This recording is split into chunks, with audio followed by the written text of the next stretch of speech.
చరిత్రను మలుపు తిప్పిన 1969 ఉద్యమం ఎక్కడ మొదలైందో తెలుసా?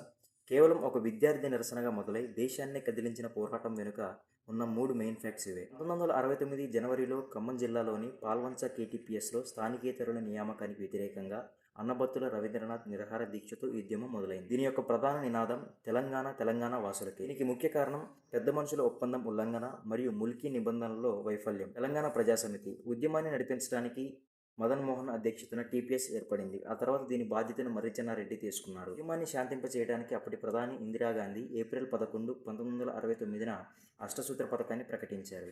ఈ ఉద్యమంలో పోలీసు కాల్పుల వల్ల సుమారు 369 మంది విద్యార్థులు, యువకులు ప్రాణాలు కోల్పోయారు.